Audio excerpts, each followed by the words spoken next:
On this episode, we're going to talk taxes and babies. Given the tax filing deadline is coming up on April 15th, we're going to talk a little bit about taxes with Forbes.com contributor and author Nathan Lewis. And we're going to talk babies. We're also going to talk about the bill that is going through the Texas House right now. And also we're going to talk about the fly-in that we had about 2 weeks ago. And we got a chance to speak with Representative Wright about babies and some other things. So, all this on this episode of Trend Chat.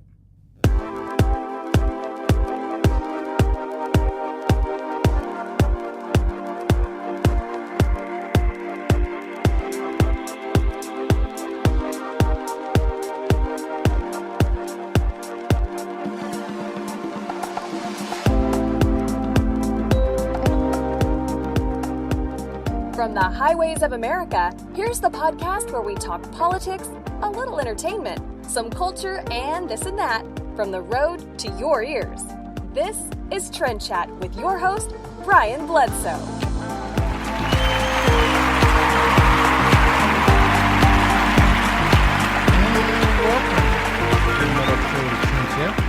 I am your host, Brian Bledsoe, and if you want to connect with us, we're on Facebook, Instagram, Twitter, or Snapchat. It's all the same name, at TrendChat247. And if you like this, I hope you love this. Please like, share, and subscribe. We are available on Google Play, Apple Podcasts, Spotify, iHeartRadio, other popular podcast outlets, wherever you get your podcasts. Hopefully, we will be on it. So definitely, we appreciate everyone that has been listening, and we appreciate you listening right now. So, first off, before we get into anything, especially given what we're going to be talking about for the most of this episode, I want to give a big shout out to Culture of Life, that they make fashion made for life. And if you want to support an organization that is out there fighting for life, and like I said, given what we're going to be talking about for a good part of this episode, I want to give a shout out to them. And also, if you go to col1972.com, and if you go in there and see, like what you see, that's what I'm about to say, and like what you see, enter in the code Trend Chat. Now that's the name of the podcast, Trend Chat. Enter in the code Trend Chat, and you can get 10% off on your purchase. So yeah, check them out. Culture of Life, col1972.com. So before we get to talking about taxes, I don't want you to just like cut off the podcast now, because I know maybe people are getting ready to file and they're like, oh, I don't want to hear about taxes. I'm having to deal with taxes. Trust me, you're going to want to hear this. We're going to talk about, trust me, you're going to want to hear our conversation about taxes. It's not going to be where you think what you think. So before we get into all that, like I mentioned in the intro, that as of right now, we have a bill in the Texas House. Well, it's in committee right now, and it's a HB 896. I had to say it like that because I tend to get the numbers mixed up when I say it real fast, so I had to like slow down, just say it number by number, because I guess you get into discussions about it, and next thing you know, you've been on said the wrong number, and then someone like, that's not the bill. Anyway, so this bill is, like I said, currently in committee. Earlier this week, there were testimonies going all into the early morning, and a good number of people that were supportive, that were for the bill. And this bill essentially abolishes abortion in the state of Texas, which I am all for. I am, if if anything, if you want to say I am a one issue voter, which I'm not, but if I was going to be one, it would be on abortion. It would be on abolishing abortion. Every little, I guess, everything you can consider when it comes to abortion. Like, I want it all eradicated when it comes to basically killing the unborn, basically. So now, given that it's in committee right now,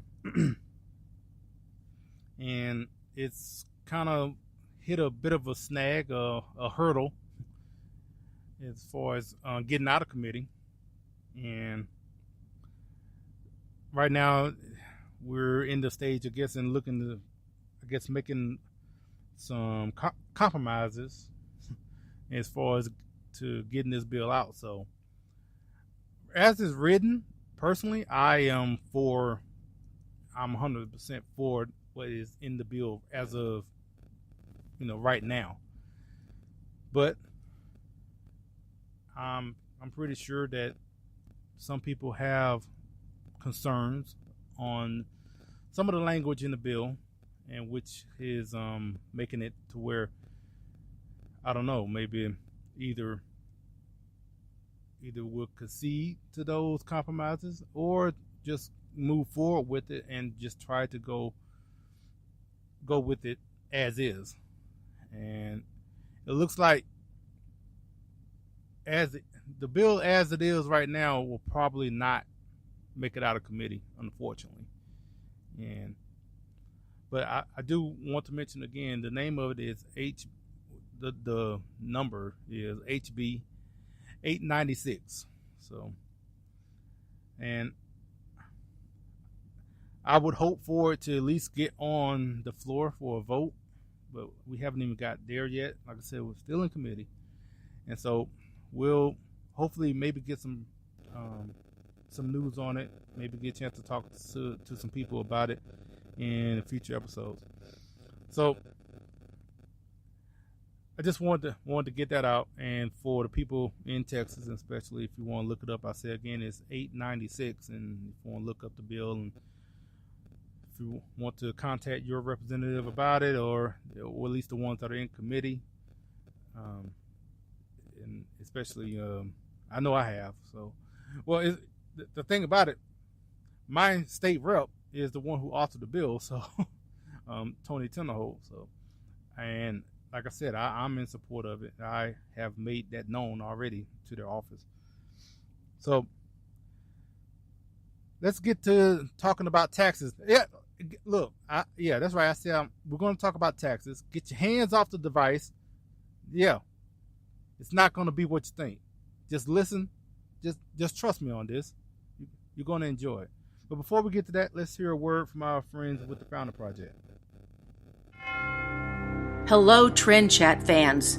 The Founding Project invites you to experience our latest resource to take civics to citizens, TFP's new website.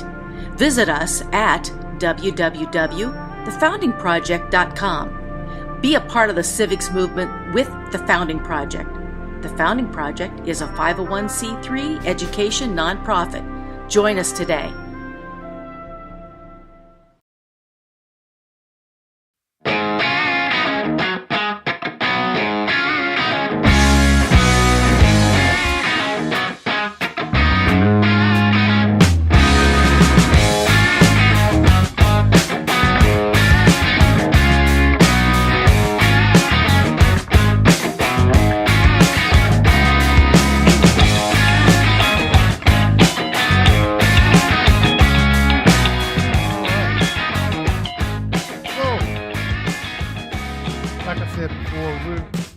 That it's in time for the taxes to get filed, and look, I'm not looking forward to it either. So, but we got a chance to speak with Nathan Lewis, who is a contributor at Forbes.com and also an author of 4 books.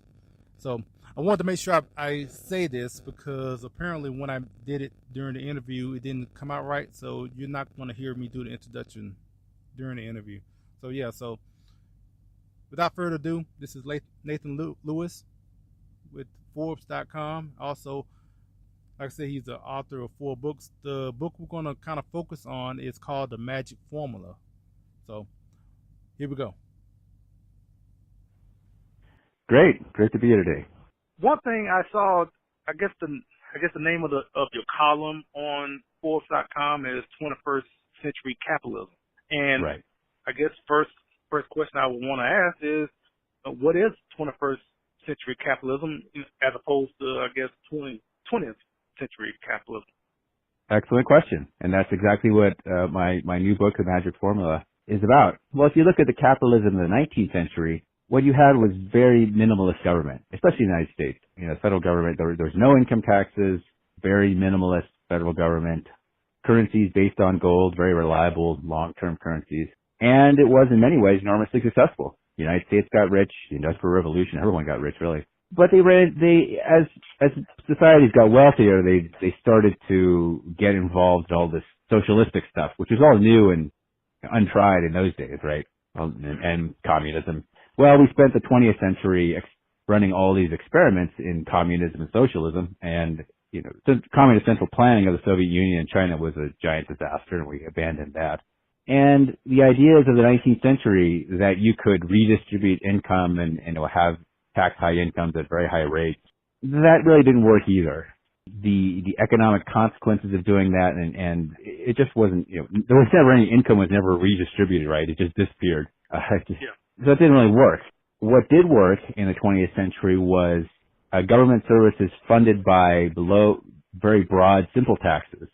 Sales taxes, which didn't really exist in the 19th century, the payroll tax, the VAT, these very broad taxes with low rates worked pretty well. The other thing we discovered in the 20th century is that as government got bigger and bigger, the economic performance tended to go down, right? These countries in Europe, for example, they could still maintain, they weren't disasters, but they became very stagnant. You had persistent youth unemployment of 30-40% and all this kind of stuff. It didn't work very well. So the big successes in the 20th century were the low tax societies, the Japan and Hong Kong and China. So my idea for 21st century is that we take what we learn from those 2 centuries. I should mention there was one other big experiment in the 20th century, which was they got the idea that they were going to manage the economy by fooling around with the currency, right? Central banks and interest rates and devaluations and floating currencies and all this stuff that really didn't exist in the 19th century, at least not to the same extent. It did exist, but it was generally regarded as a bad idea. We've fooled around with that for 100 years now, and what we discovered is, you can't become wealthy by twiddling your currency, right? Yeah. It's so simple. You get wealthy from investment and from business and all these kind of things. You don't just fool around the central bank and everyone gets wealthy, right? That's another thing we discovered in the 20th century. The amount of hyperinflations and just currency disasters that we've had over 100 years, and especially in the last 50 years, is just ridiculous, and it doesn't help anybody. So the idea of the 21st century for me is to take what we've learned. We're probably not going to go back to the very minimalist governments of the 19th century, where there's no social spending, social services. But if you look at countries like Singapore or Hong Kong, they have almost all the modern government services, but the governments are half the size as a percentage of GDP as is common in Europe or the United States. And they've, for the most part, they've given up currency fiddling, and they've adopted basically some kind of stable currency policy. So the magic formula, which my new book is about, is called low taxes and stable money, just 4 words. And if you follow that forward guideline, you're going to have great success. And if you do things that are opposite of that forward guideline, you're going to suffer. That's the basic message. So, from what you said just now, it's pretty good bet that we're not going to go back to minimalist as far as taxes go. And right. I guess what I want to ask you is that there's plenty of theories as far as when it comes to taxes. You have whether it's flat tax, fair tax, progressive tax, no taxes. Right. I guess in your opinion, what's the best rate effective tax rate? A lot of these things depend on people's personal preferences for how big a change to the present status quo they're willing to tolerate. A flat tax system, as advocated by Steve Forbes, for example, is less of an aggressive change to the status quo than the fair tax system, which is a much more kind of comprehensive kind of thing. I think we should start off with a target. What tax revenue percent of GDP is roughly where we want to be? Well, if you look at the history of the last 100 years, the really successful economies, the high growth economies, the economies where, unemployment's low naturally and people can have, jobs are plentiful and incomes are rising, you usually see a tax revenue GDP ratio in the teens. Could be low teens like Hong Kong, 13%. Could be a little higher like 17 or 18% like China. But and that's the total government, not just the central government. So in the United States, we're at about, 26% or so now. About 10 points higher than that. In Europe, they're another 10 points higher than that. So, I think we're going to end up, not just changing the tax system, but not changing the spending, but eventually changing it all. And then once you have that kind of goal of about, let's say 17% of GDP size of government, what I would do is just go for a one rate VAT, get rid of the income tax, get rid of sales taxes, get rid of the payroll tax, get rid of all of it. Just have a one tax system. Now, there's a lot of steps between where we are and to that eventual goal, but that would probably be my preference. The fair tax proposal is actually pretty close to that. So, you want to say do a fair tax instead, that's fine with me. Yeah. The rate would probably be around 20%, I would say. Okay. Total, not just federal, but state, local, and everything. Okay, all good. Okay, yeah. Yeah, kind of like what you said. I mean, to get to that point, that would be a lot of steps, and that would take a lot of episodes. Now, in a recent article, you spoke about modern monetary theory. Now, for right. people that have no clue as far as what that means, first, I guess inform us of what that is, and also basically wrote against that. So also, I guess, elaborate on that as well. Well, like I said, the magic formula is low taxes and stable money. The other side of it is stable money, and I think that this is a warning to the present and the future generations that stuff like modern monetary theory is bad news. So basically, so-called modern monetary theory, it's actually the oldest thing in the world. It's printing money to pay the government's bills. And before there was paper, before there was printing press, they used to simply issue coins with higher and higher denominations. So they take a coin that used to be a $1, whatever, 1 drachma silver coin, and they just stamp it at 10 drachmas, right? Anyway, this is the oldest thing in the world, right? And well, it's not really modern. No, there's nothing. The only thing modern about it is for one thing, the people who promote it simply have no idea of history, so they think it's modern because they're just clueless. It's literally, yeah. And the second thing is that there's a lot of just kind of fancy justification, right? It's just fancy blah blah to justify using the printing press to pay the government's bills. Now I should say that there is some truth to it, because when you have paper money and the cost of production is zero, essentially, you can to some extent finance the government from the creation of money. And in fact, this goes back to the Bank of England, 1694, which was created to make a 1.2 million pound loan to the government of England. And they made that loan by printing money. They issued paper money. So in fact, going back to 17th century, there's to some extent it has been possible to finance the government from the printing press. But the reason that it's been possible is because it has never been done to, the thing that determines how much the printing press, so to speak, is used is the maintenance of the currency system in general. Right? It's the demand for money in the economy. It's not to finance the government, right? It's the motivation. Why what determines the amount of money in the economy. So that's kind of the short description. So there is some truth to these claims of the modern monetary theory people. The thing is that we're already doing it.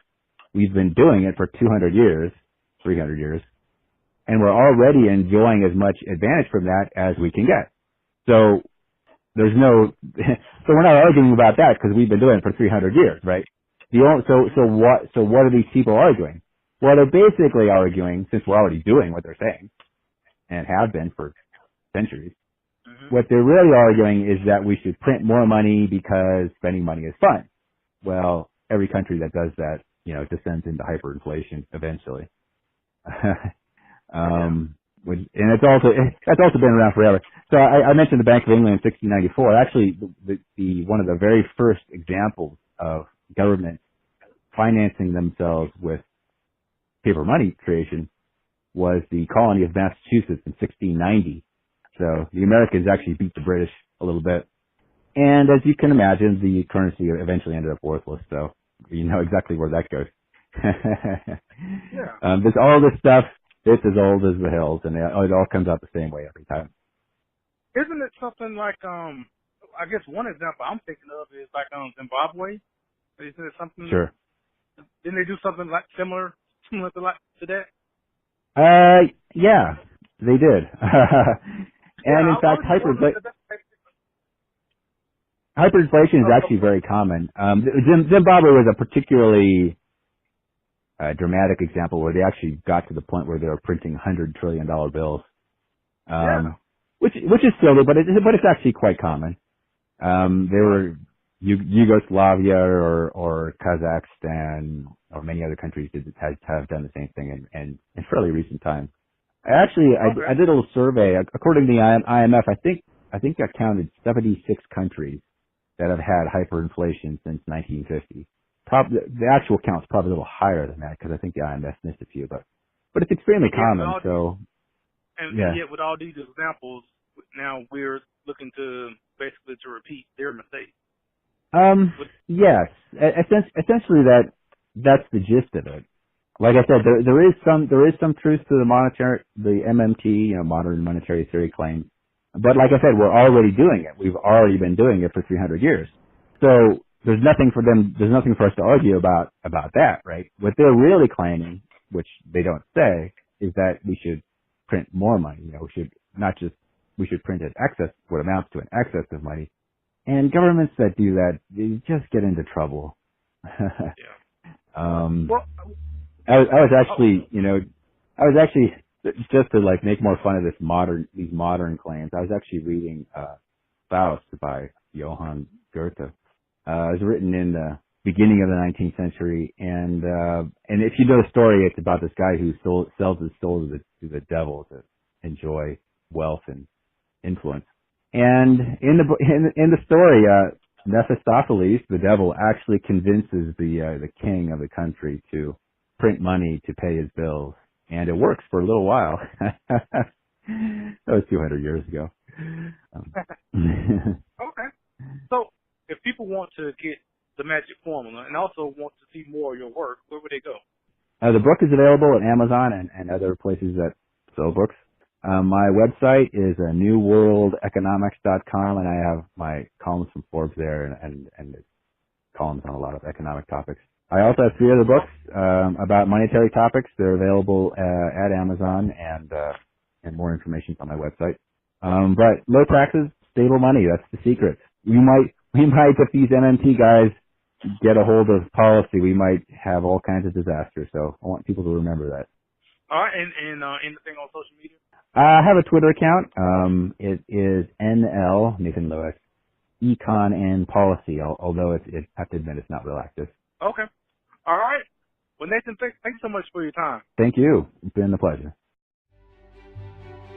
Hello, this is Brian Bledsoe, host of Trend Chat, also contributor at Politichicks.com. Here to tell you about the new book called Politichicks, A Clarion Call to Political Activism, with over 300 pages from contributors like myself, talking about topics such as education, social issues, healthcare, the Second Amendment, and of course, activism. I encourage you all to check it out at Politichicks.com, and is also available at Amazon and Barnes & Noble. Hey guys, this is John Miller with Blaze TV. You are listening to Trend Chat with Brian Bledsoe.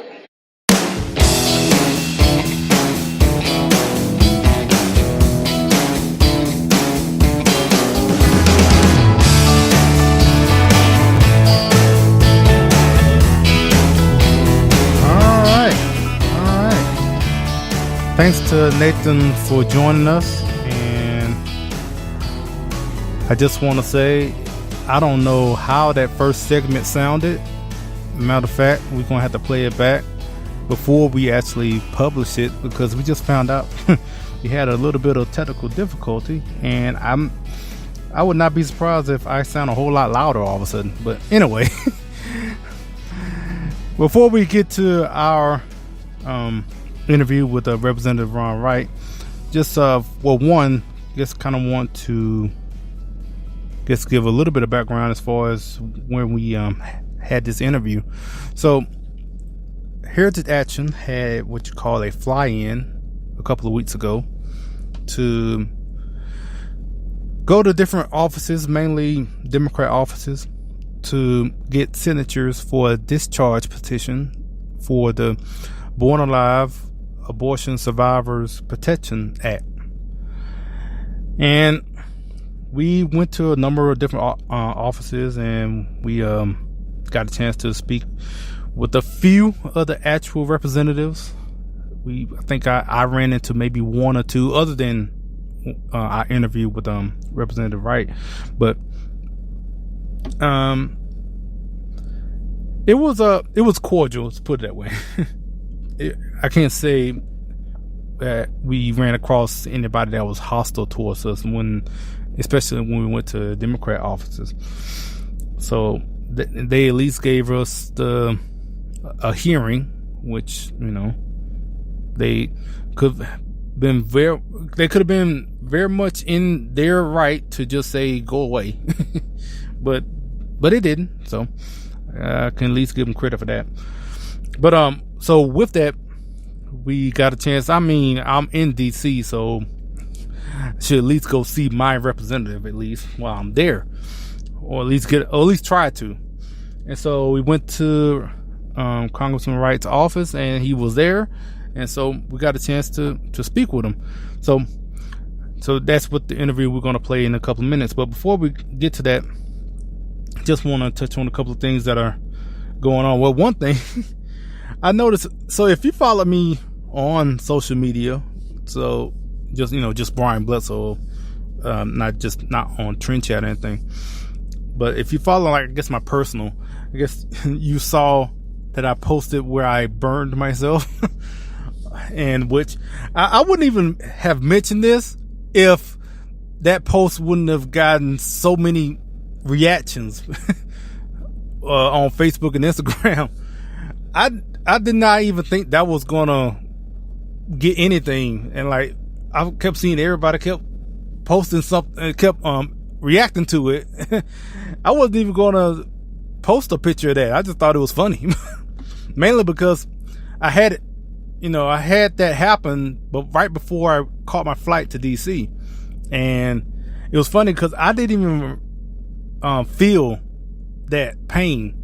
I felt the initial pain when the iron hit my arm, but after that, once I got on the plane and I went to DC, I guess it was kind of like out of sight, out of mind, because I put on my suit and everything, and so I really wasn't even thinking twice about my arm, which, like I said, once it hit, when the iron hit my arm, yeah, it hurt then, but then I had to hurry up and catch a Uber to the airport so I can go to DC that morning.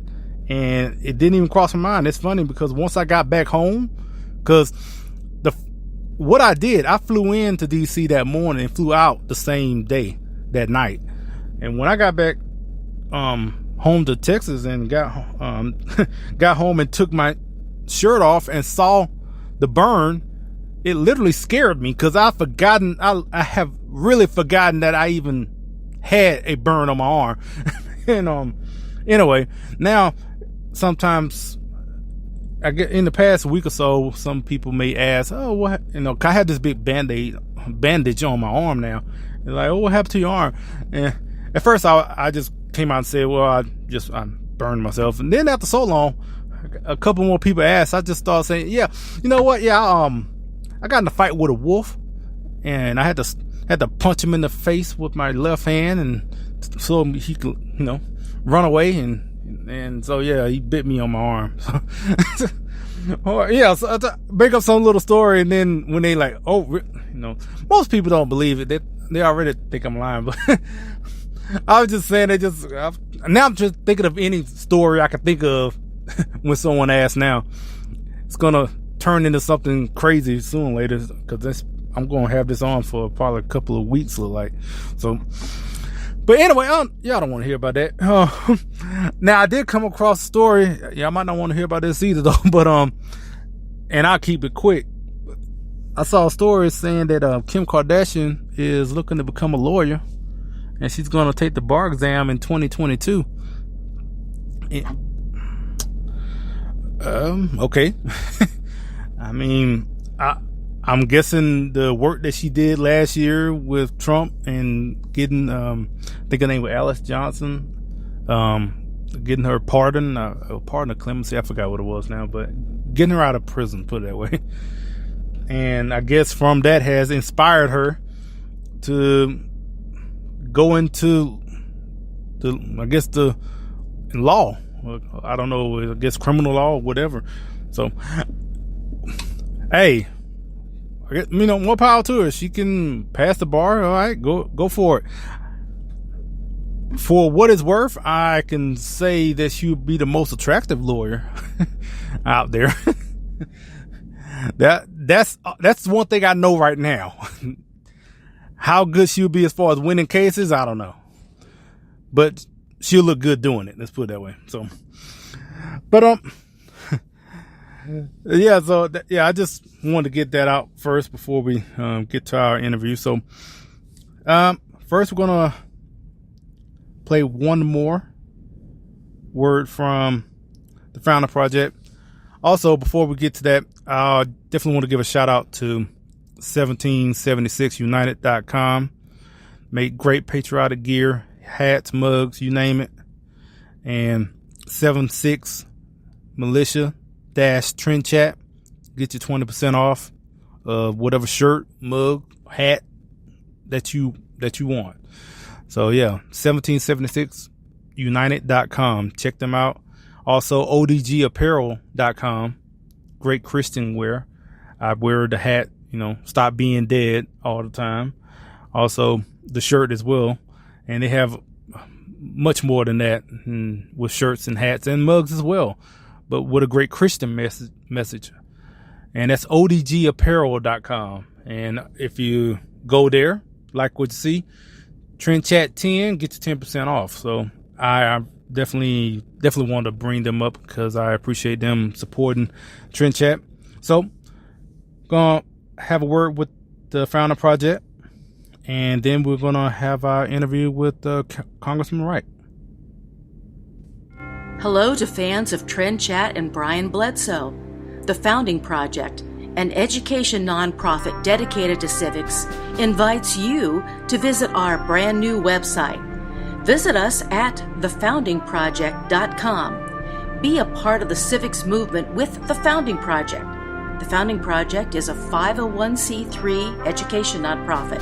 Please join us today. Politics and other stuff, maybe. This is Trend Chat with your host, Brian Bledsoe.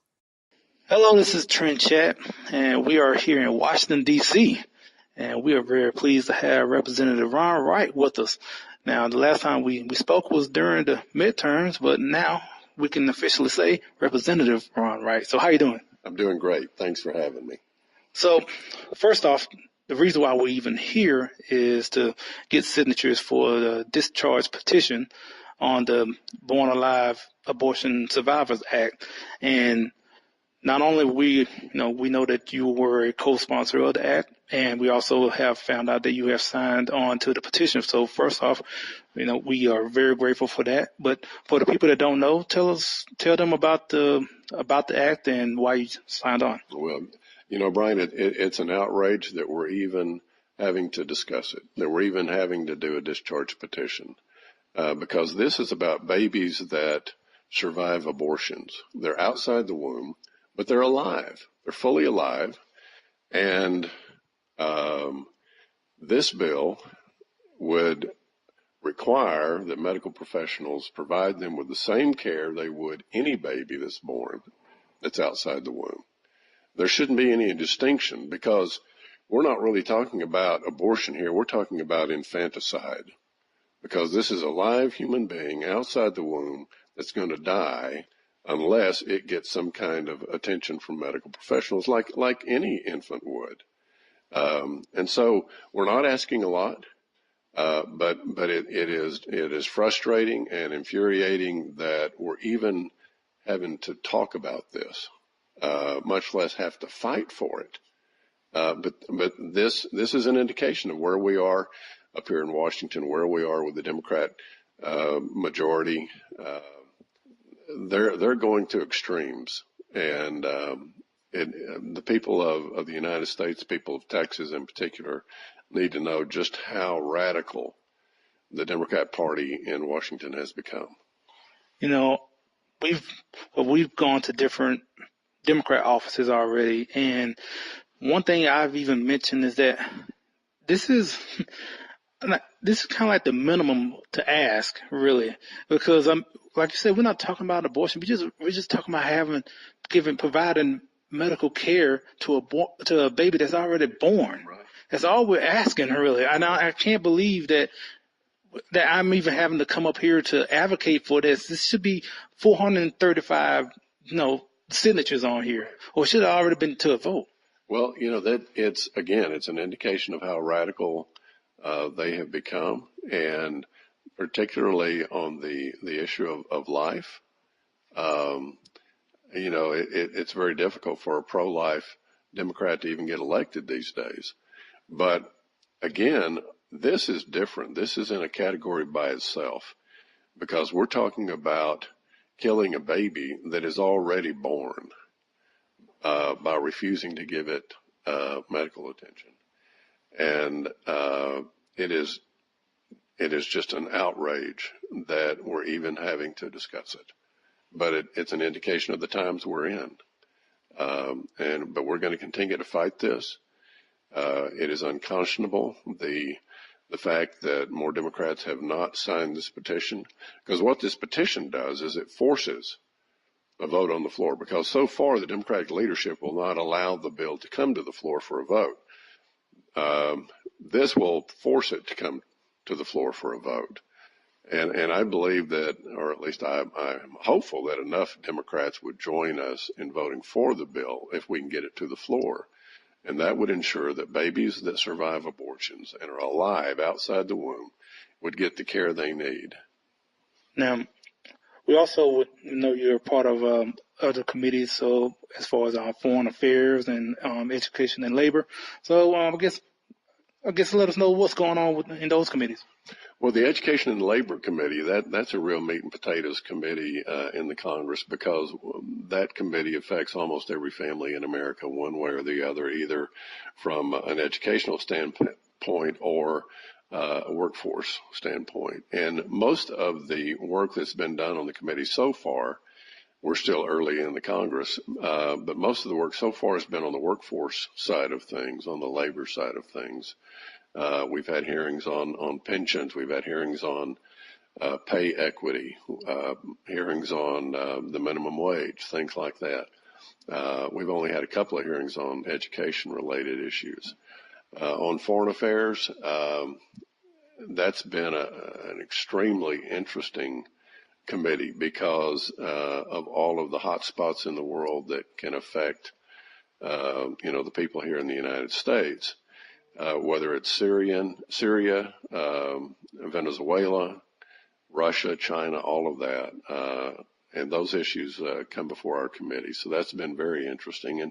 And the thing about both of these committees is they're committees that have a history of working in a bipartisan fashion. Particularly in foreign affairs, partisanship should end at the water's edge. And I believe you'll see some bipartisan work come out of that committee. That's also true of education and labor, but so far it's been very partisan. It's like they're going down a list, checking boxes to satisfy their base. But I'm hopeful that even on that committee, we'll produce some bipartisan work before the Congress is over. So just want to say we are very proud that you're here, and we definitely was very supportive in your campaign, and just keep up the great work. I will, and thank you again for your support. We're working hard, and we're going to keep working hard for the people of the 6th District of Texas. This is Dana Lash, and you're listening to Trend Chat.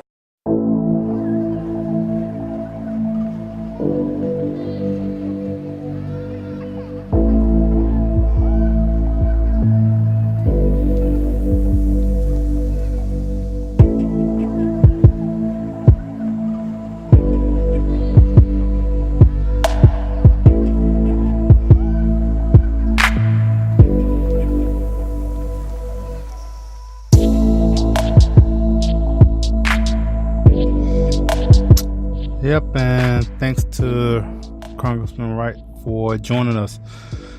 And so we're here at the end, and just thinking about the fact that, as I mentioned in the interview, I can't believe that had to come up to Washington to lobby, or to advocate, or whatever word you want to use, to try to get health care for babies who are already born. Like, this wasn't even about abortion. The abortion failed, or that's past. The baby is born. And are people who call themselves pro-choice or whatever, are they so hell-bent on making sure that abortion is carried out that they're willing to kill the child even after the abortion failed and they turn out to be born alive? They're like, they're so bent on making sure that baby dies that they're willing to let the baby die after they're out of the womb. They made it. They got out. But nope.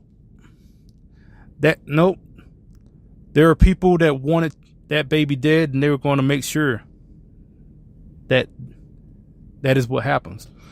And that is just, the whole time I was up there, I was fine, but it was funny. I mean, not in a ha-ha way, but just on the way back, it just kind of hit me. Like, it was really sad, the fact that of having to come up there to ask for just that minor thing. That, like I said before in the interview, this is like the minimum to ask. And the fact that this is like pulling teeth, to have to twist your arm to even consider this. So, but anyway, we're at the end, and I appreciate everyone listening. Like I said, like, share, subscribe, Google Podcasts, Apple Podcasts, iHeartRadio, across the board. If you love it, if you like this, share it as much as possible. We're still out here trying to grow, and we'll be back next week. And don't know who we'll have on, but we'll definitely make that known sometime next week. So until next week, we'll chat with you later.